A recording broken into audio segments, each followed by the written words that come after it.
Hello friends, welcome back to my channel Bhavapuri Kitchen. thumbnail చూశారు కదా, మరి ఇప్పటికే మీకు అర్థమైపోయి ఉంటుంది. ఇవాళ మీతో నేను షేర్ చేయబోయే రెసిపీ ఒక మంచి నాన్ వెజ్ రెసిపీ అండి. మనం ఏ తెలుగింటి ఫంక్షన్స్కి వెళ్ళినా కూడా వెజ్లో అయితే పనసకాయ బిర్యానీ, నాన్ వెజ్ అయితే రొయ్యల బిర్యానీ కంపల్సరీ పెడతారు.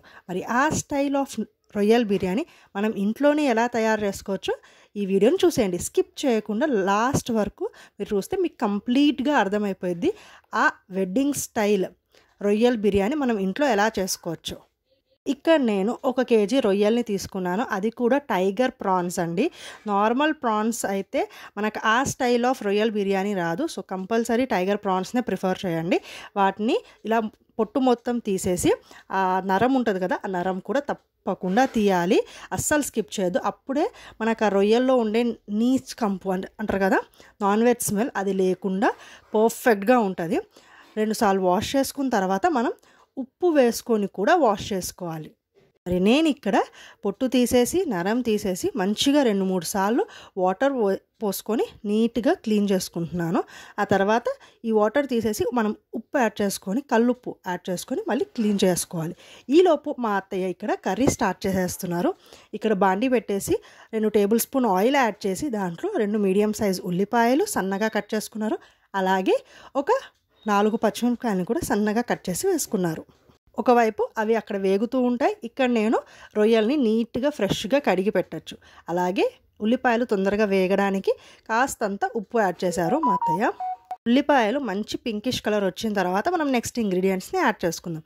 ఈలోపు నేను చెప్పాను కదా, 2 సార్లు క్లీన్గా వాష్ చేసుకున్న తర్వాత ఇలా కల్లుప్పు యాడ్ చేసుకొని వాష్ చేసామనుకోండి, అప్పుడు మనకి నాన్ వెజ్ స్మెల్ అనేది అస్సలు ఉండదు. అండ్ అలాగే దీంట్లో చూడండి, ఉల్లిపాయలు పింకిష్ కలర్ వచ్చిన తర్వాత మనం దీంట్లోకి 2 టేబుల్ స్పూన్ అల్లం వెల్లుల్లి పేస్ట్ వేస్తున్నాము. అల్లం వెల్లుల్లి పేస్ట్ వేసిన తర్వాత దాని పచ్చి వాసన పోయే వరకు మంచిగా ఫ్రై చేసుకోవాలి. నా ఛానల్లో ఆల్రెడీ నేను రొయ్యల్ బిర్యానీ పెట్టాను, కానీ అది చాలా సింపుల్గా బ్యాచులర్ ఫ్రెండ్లీగా ఈజీగా అయిపోయిద్ది. సో మీకు ఆ వీడియో కావాలంటే కూడా నేను డిస్క్రిప్షన్లో పెడతాను, మీరు తప్పకుండా వెళ్ళి చెక్అవుట్ చేయండి. ఇదేంటంటే మనం ఆ ఫంక్షన్స్లో ఏ తెలుగింటి ఫంక్షన్లోకి వెళ్ళినా మనకు రొయ్యల్ బిర్యానీ ఎలా పెడతారు ఆ టేస్ట్ బిర్యానీ రావాలనుకుంటే మాత్రం మీరు ఈ పద్ధతిని ఫాలో అవ్వాలి.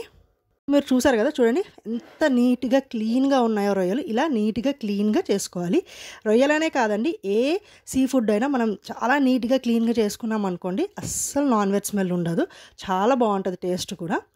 అండ్ అల్లం వెల్లుల్లి పేస్ట్ పచ్చివాసన పోయే వరకు ఫ్రై చేసుకున్నాక ఇక్కడ 1 టేబుల్ స్పూన్ పచ్చి కొబ్బరి పేస్ట్ని యాడ్ చేసుకుందాము. అది కూడా మంచిగా పచ్చివాసన పోయే వరకు ఫ్రై చేసి ఆ తర్వాత దీంట్లో 1 టీ స్పూన్ పసుపు, అలాగే 2 టేబుల్ స్పూన్ కారాన్ని కూడా యాడ్ చేసుకోండి. కారం అయితే మీ స్పైస్కి బట్టి వేసుకోండి, ఎందుకంటే ఈ కారం కాకుండా మనం బిర్యానీలో కూడా కొంచెం లైట్గా కారం వేస్తాము. సో అది చూసుకొని మీరు యాడ్ చేసుకోండి కారం అయితే. ఇవన్నీ బాగా మిక్స్ చేసిన తర్వాత మనం ముందుగా ఫ్రెష్గా క్లీన్గా పెట్టుకున్న రొయ్యల్ని యాడ్ చేసుకోవాలి. నేను ఎందుకు టైగర్ ప్రాన్స్ని ప్రిఫర్ చేస్తున్నానంటే, టైగర్ ప్రాన్స్ అయితేనే రొయ్యల బిర్యానీలో చాలా బాగుంటుంది. టైగర్ ప్రాన్స్ టేస్ట్ కూడా చాలా బాగుంటుంది. నార్మల్గా కర్రీ చేసుకోండి, అలా అయినా బాగుంటుంది. లేకపోతే టైగర్ ప్రాన్స్ ఫ్రై చేసుకున్నా కూడా చాలా బాగుంటుంది నార్మల్ ప్రాన్స్ కంటే కూడా. సో అందుకే బిర్యానీకి అయితే కంపల్సరీగా టైగర్ ప్రాన్సే టేస్టీగా ఉంటుంది అన్నమాట. ప్రాన్స్ యాడ్ చేసిన తర్వాత బాగా మిక్స్ చేసుకోండి. అండ్ ఇంకోటి ఏంటంటే, మనం ప్రాన్స్ కర్రీ చేసినా కూడా లేకపోతే ఇలా బిర్యానీ చేసినా కూడా అస్సలు వాటర్ యాడ్ చేయాల్సిన అవసరమే ఉండదు. ఎందుకంటే ప్రాన్స్ని ఇలా మనం మొత్తం కలిపిన తర్వాత కాసేపు మనం మూత పెట్టామనుకోండి, వాటర్ దాన్ని బట్టి అదే రిలీజ్ అయిపోయిద్ది. అండ్ ఆ వాటర్లోనే ప్రాన్స్ పర్ఫెక్ట్గా కుక్ అయిపోయిద్ది. సో అసలు ఎటువంటి వాటర్ యాడ్ చేయాల్సిన అవసరం లేదు. సిమ్ టు మీడియం మధ్యలో పెట్టేసి ఫ్లేమ్ ఇలా మూత పెట్టేయండి. కాసేపు తర్వాత మనం మూత తీసి చూద్దాము. మరి కాసేపు ఆగిన తర్వాత మూత తీసి చూసినప్పుడు చూడండి, నేను చెప్పాను కదా ప్రాన్స్లో నుంచి వాటర్ వచ్చిద్ది. ఆ వాటర్లోనే పర్ఫెక్ట్గా ప్రాన్స్ మెత్తగా కుక్ అయిపోయిద్ది. సో మనం వాటర్ యాడ్ చేయాల్సిన అవసరం లేదు. ఆ తర్వాత ఇది బిర్యానీ కదా మనం చేస్తుంది, సో కంపల్సరీగా పెరుగు యాడ్ చేయాలి. 2 టేబుల్ స్పూన్ పెరుగుని దాంట్లో కొంచెం వాటర్ యాడ్ చేసుకొని మంచిగా విస్క్ చేయాలి. అంటే కొంచెం మజ్జిగలాగా చేసుకొని, మరి మజ్జిగ కాదు కొంచెం, ఎందుకంటే పెరుగు అలాగే వేసేసామనుకోండి అవి విరిగి బాగుండదు. అందుకే పెరుగులో కొంచెం వాటర్ యాడ్ చేసి కొంచెం స్పూన్తో కలిపి అప్పుడు మనం దాన్ని వేసుకోవాలి ప్రాన్స్లోకి. అలాగే ఈ ప్రాన్స్‌ని నేను కడిగేటప్పుడే నేను ఈ బియ్యాన్ని కూడా ఆల్రెడీ కడిగి సోక్ చేసి పెట్టుకున్నాను. బాస్మతి రైస్‌ని నేను ఇక్కడ 2 కేజీ బాస్మతి రైస్ తీసుకుంటున్నాను. మంచిగా రైస్‌ని కడిగేసి దాంట్లో వాటర్ వేసి నానబెట్టండి, పక్కన పెట్టేయండి. ఆ తర్వాత ఇక్కడ రొయ్యలు ఆల్మోస్ట్ అయిపోవడానికి వచ్చింది. లాస్ట్‌లో మనం ఏం చేస్తామంటే కొత్తిమీర యాడ్ చేసుకుంటాం. అలాగే ఒక టీ స్పూన్ ధనియా పొడిని కూడా యాడ్ చేసుకోవాలి. అంతే, ఇంకా ఏం అవసరం లేదండి. ఇవి 2 లాస్ట్‌లో యాడ్ చేసేసుకొని ఒక్క 2 మినిట్స్ హై ఫ్లేమ్‌లో పెట్టేసి వదిలేయండి. బిర్యానీ కోసం చేస్తున్నాం కాబట్టి ఈ కర్రీ ఎక్కువ థిక్‌గా కూడా ఉండకూడదు, మరీ పల్చగా కూడా ఉండకూడదు. పర్ఫెక్ట్ కన్సిస్టెన్సీ వచ్చిన తర్వాత చెప్పాను కదా, ఇవన్నీ యాడ్ చేసుకున్న తర్వాత కొత్తిమీర అండ్ ధనియా పొడి కూడా యాడ్ చేసుకున్న తర్వాత హై ఫ్లేమ్‌లో పెట్టి ఒక్క 2 మినిట్స్ పెట్టండి. ఆ తర్వాత స్టవ్ ఆఫ్ చేసేయండి. మీకు కన్సిస్టెన్సీ కూడా చూపిస్తాను. Perfect consistency. మరి అస్సలు గ్రేవీ లేకుండా మాత్రం అస్సలు ఉంచకండి, ఎందుకంటే బిర్యానీలో గ్రేవీ అనేది కంపల్సరీ కావాలి. మీకు కన్సిస్టెన్సీ చూపిస్తున్నాను కదా, ఇలా ఉండాలి. మరి ఎక్కువ థిక్ అవ్వద్దు, మరి పల్చగా కూడా అవ్వద్దు. సో కర్రీ అయితే అయిపోయింది. ఇప్పుడు మనం బిర్యానీ ప్రాసెస్ స్టార్ట్ చేద్దాము. ఈ రైస్ కుక్ చేయడానికి నేను ఒక పెద్ద దేక్షా తీసుకున్నాను. దాంట్లో ఒక 1/2 కేజీ ఆయిల్ యాడ్ చేయండి. ఆయిల్ హీట్ అయిన తర్వాత మనం ఈ మసాలాస్ అన్నీ యాడ్ చేద్దాం.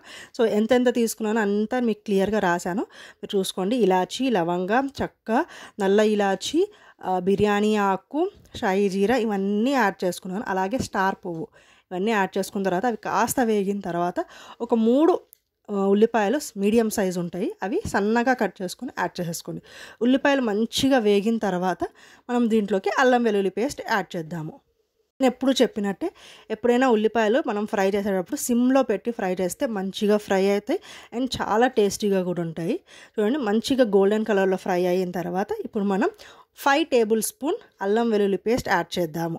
ఎందుకంటే 2 కేజీ రైస్ కాబట్టి నేను పర్ఫెక్ట్ మెజర్మెంట్స్ చెప్తున్నాను మీకు. మన తెలుగు స్టైల్ ఫంక్షన్స్లో తినే రొయ్యల్ బిర్యానీ రావాలంటే నేను చెప్పిన కొలతలతో ట్రై చేయండి, మీకు అస్సలు ఎక్కడ మిస్ అవ్వదు, పర్ఫెక్ట్ టేస్ట్ వచ్చింది. ఇలా 5 టేబుల్ స్పూన్ అల్లం వెల్లుల్లి పేస్ట్ యాడ్ చేసిన తర్వాత బాగా మిక్స్ చేయండి. ఎప్పుడు చెప్పినట్టే పచ్చివాసన పోయే వరకు మంచిగా ఫ్రై చేసుకోండి. ఇది చూడండి, మంచిగా ఫ్రై చేసిన తర్వాత మంచి స్మెల్ వస్తూ ఉంటుంది. ఆ తర్వాత మనం దీంట్లోకి పచ్చి కొబ్బరి పేస్ట్ని కూడా యాడ్ చేసుకుందాము. పచ్చి కొబ్బరి పేస్ట్ అయితే ఒక 4 టేబుల్ స్పూన్ యాడ్ చేయండి. మా అత్తయ్య ఏం చేశారంటే ఆ పచ్చి కొబ్బరి పేస్ట్ ఉన్న దాంట్లోనే కొంచెం వాటర్ యాడ్ చేసి కొంచెం పల్చగా చేసి దాన్ని యాడ్ చేసుకున్నారు. అల్లం వెల్లుల్లి పేస్ట్ మంచిగా ఫ్రై అయిపోయింది. ఇప్పుడు మనం పచ్చి కొబ్బరి పేస్ట్ని కూడా యాడ్ చేద్దాం. 4 టేబుల్ స్పూన్ పచ్చి కొబ్బరి పేస్ట్ని యాడ్ చేయండి. అది కూడా మంచిగా ఫ్రై అయిన తర్వాత నెక్స్ట్ ఇంగ్రీడియంట్స్ పచ్చిమిరపకాయలు, టమాటాలు, పుదీనా, కొత్తిమీర ఇవన్నీ లైన్గా యాడ్ చేసుకోవాలి. మంచిగా కాస్త వేగిన తర్వాత ఒక 7 పచ్చిమిరపకాయలని పైన చిన్న ఘాటు పెట్టేసి అది వేసేసుకోండి. దాని తర్వాత ఒక 2 మీడియం సైజ్ టమాటాలని కూడా సన్నగా కట్ చేసేసుకొని అవి కూడా వేసేయండి. ఆ తర్వాత గుప్పెడంతా పుదీనా ఆకుల్ని కూడా యాడ్ చేయండి. ఇప్పుడు వీటన్నిటిని మంచిగా ఫ్రై చేయండి.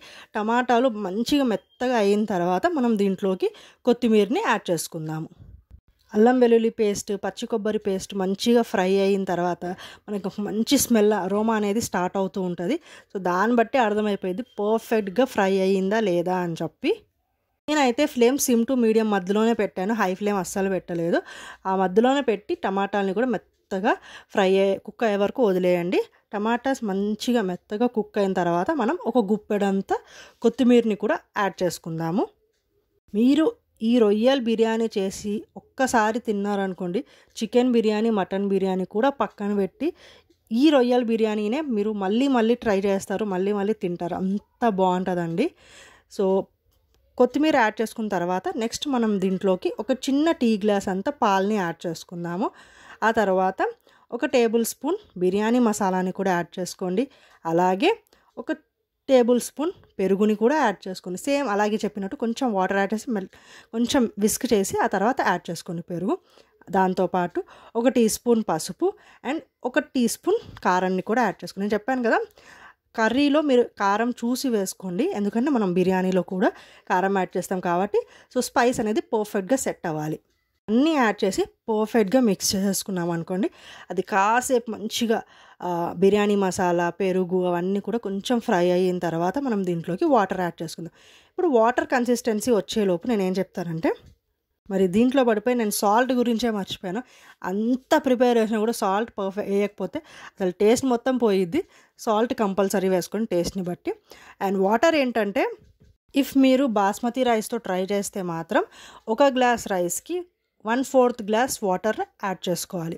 అదే మీరు normal rice, Sona Masuri rice తీసుకుంటే మాత్రం 1 గ్లాస్ రైస్కి 1.5 గ్లాస్ వాటర్ తీసుకోవాలి. సో పర్ఫెక్ట్ కొలతలు అర్థమైంది కదా. సో ఈ కొలతలు బట్టి మీరు వాటర్ని యాడ్ చేసుకోండి. వాటర్ యాడ్ చేసిన తర్వాత హై ఫ్లేమ్లో పెట్టేయండి, మూత పెట్టేయండి. మంచి బాయిల్ వచ్చిన తర్వాత మనం రైస్ని యాడ్ చేసుకుందాం. చూడండి, ఒక 2 మినిట్స్కి మంచి బాయిల్ వచ్చింది. ఇప్పుడు మనం చుక్క నీరు లేకుండా మంచిగా వడగట్టేసి రైస్ని మొత్తం దీంట్లోకి వేసేసుకోవాలి. రైస్ వేసుకున్న తర్వాత జస్ట్ ఒక్కసారి పర్ఫెక్ట్గా కలిపేసి మీరు మూత పెట్టండి. ఊరికే కలిపామనుకోండి, అది బాస్మతి రైస్ కదా, తొందరగా బ్రేక్ అయిపోయింది, అంత టేస్ట్ ఉండదు. సో అందుకే ఒక్కసారి మిక్స్ చేసేసి మూత పెట్టేసి హై ఫ్లేమ్లోనే ఉంచండి. కొంచెం వాటర్ తగ్గి మనకి రైస్ క్వాంటిటీ కొంచెం పైన కనిపిస్తుంటుంది, బబుల్స్ లాగా వచ్చి పైన కనిపిస్తుంటుంది. ఆ టైంలో మనం ఈ ప్రాన్స్ కర్రీని మొత్తం యాడ్ చేసేసుకోవాలి. సో అస్సలు లేట్ చేయకండి, మీరు అక్కడే ఉండండి. జస్ట్ ఒక 5-10 మినిట్స్ మధ్యలోనే, 5 to 6 మినిట్స్ మధ్యలోనే ఆ వాటర్ క్వాంటిటీ అనేది తగ్గి కొంచెం రైస్ అనేది కొంచెం పైకి వచ్చింది. ఎప్పుడంటే మనం దమ్కి పెట్టడానికి వెళ్ళే టైంలో మనం ఈ ప్రాన్స్ని యాడ్ చేయాలి. కొంచెం టైం ఎక్కువైనా కూడా మనకు ఆ పర్ఫెక్ట్ బిర్యానీ అనేది రాదు. సో మీరు ఎగ్జాక్ట్ టైం చూసుకొని ఆ బబుల్స్ అనేది రావడం స్టార్ట్ అయ్యి కొంచెం రైస్ క్వాంటిటీ కనిపించి వాటర్ క్వాంటిటీ కొంచెం తగ్గినప్పుడు మనం ఈ ప్రాన్స్ కర్రీని యాడ్ చేసేసి మంచిగా మిక్స్ చేసేసుకోవాలి. దీని తర్వాత మనం అసలు మళ్ళీ మూత తీయొద్దు అండ్ మిక్సింగ్ అవన్నీ చేయకూడదు. ఒక 10-15 మినిట్స్ వరకు కర్రీ మొత్తం యాడ్ చేసేసి మంచిగా పర్ఫెక్ట్గా మిక్స్ అయ్యేలాగా మిక్స్ చేసేసి మూత పెట్టేయండి అండ్ సిమ్లో పెట్టేయండి ఫ్లేమ్. అలాగే దీని మీద వెయిట్ ఏదైనా పెట్టేసుకోండి. పర్ఫెక్ట్గా 10 మినిట్స్ వరకు అలాగే కుక్ అవ్వనివ్వండి. ఆ తర్వాత మనం మూత తీసి దీంట్లోకి నెక్స్ట్ ఇంగ్రీడియంట్స్ ఏముంటాయంటే నిమ్మకాయ రసం, కలర్ అండ్ కాస్తంత పుదీనాని యాడ్ చేసుకుందాం. సో ఆ నిమ్మకాయ రసంలోనే మనం ఫుడ్ కలర్ని యాడ్ చేసుకోవచ్చు. మీరు కావాలంటే యాడ్ చేసుకోండి, లేకపోతే ఫుడ్ కలర్ని ఆప్షనల్, మీ ఇష్టం లేకపోతే తీసేయచ్చు. ఊరికే నిమ్మకాయ రసాన్ని యాడ్ చేసుకోవచ్చు. సో మేము ఇలా మొత్తం ఇంకొకసారి పర్ఫెక్ట్గా కలిపినప్పుడు మీకు అర్థమయ్యేది లైట్గా ఇంకొంచెం ఒక్క 2 మినిట్స్ ఉంచితే పర్ఫెక్ట్గా కుక్ అయిపోయేది అనే టైం అని అనిపించింది. ఆ టైంలో మనం మూత తీసేసి నిమ్మకాయ రసం విత్ ఫుడ్ కలర్ యాడ్ చేసేసుకొని అండ్ ఘీ కూడా యాడ్ చేసుకోండి. ఇది చెప్పడం మర్చిపోయాను. సో మీరు ఎంత అంటే ఒక 2 టేబుల్ స్పూన్ ఘీ యాడ్ చేసుకున్నారనుకోండి, చాలా టేస్టీగా ఉంటుంది. సో మిస్ అవ్వకుండా, స్కిప్ చేయకుండా ఘీని యాడ్ చేసుకోండి, నిమ్మకాయ రసంని యాడ్ చేసుకోండి. ఒక 2 నిమ్మకాయల్ని కట్ చేసుకొని నిమ్మకాయ రసాన్ని యాడ్ చేసుకోండి, ఫుడ్ కలర్ని యాడ్ చేసుకోండి, అలాగే పైన కాస్తంత పుదీనాని కూడా యాడ్ చేసుకోండి. ఇవన్నీ యాడ్ చేసేసుకొని మళ్ళీ సిమ్లోనే పెట్టేసి మూత పెట్టేసి మళ్ళీ వెయిట్ పెట్టి ఒక్క 2 మినిట్స్ తర్వాత మీరు ఆఫ్ చేసేయండి. స్టవ్ ఆఫ్ చేసిన వెంటనే మీరు మూత తీసి చూడకండి. స్టవ్ ఆఫ్ చేసిన తర్వాత కూడా ఒక 15 మినిట్స్ అలాగే ఉంచి ఆ తర్వాత మీరు మూత తీయాలి. ఆ 15 మినిట్స్ కూడా పర్ఫెక్ట్ టైం అన్నమాట కుక్ అవ్వడానికి. సో ఆ 15 మినిట్స్ కూడా చాలా ఇంపార్టెంట్. అంతేనండి, ఎంతో సింపుల్గా తెలుగింటి స్టైల్ ప్రాన్స్ బిర్యానీ మనం హ్యాపీగా ఇంట్లో చేసేసుకోవచ్చు. మరి మీ అందరికి కూడా నచ్చింది అనుకుంటున్నా. So please like, share, comment and కొత్త వాళ్ళు నా ఛానల్ని సబ్స్క్రైబ్ చేసుకోండి. మరొక మంచి వీడియోతో మళ్ళీ వచ్చేస్తాను. టాటా బాబాయ్. షార్ట్ వీడియో కోసం మాత్రం వెయిట్ చేయండి.